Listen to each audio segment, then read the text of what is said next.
جب میدان احد سے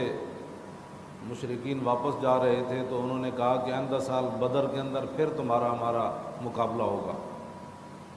تو نبی علیہ السلام تو تشریف لے گئے لیکن وہ نہ آئے، اور اس غزوے کا نام ہے غزوہ بدر الموعد، کہ جو وعدہ ہوا تھا رسول اللہ اپنے وعدے کے مطابق تشریف لے گئے۔ پھر غزوہ دومۃ الجندل، پھر غزوہ بنی مستلق، اس کو مریسی بھی کہا جاتا ہے، پھر غزوہ خندق، پھر غزوہ بنی قریظہ، پھر غزوہ بنی لحیان، پھر غزوہ حدیبیہ، پھر غزوہ ذی قرد، پھر غزوہ خیبر، پھر غزوہ ذات الرقاع، اور پھر غزوہ فتح مکہ،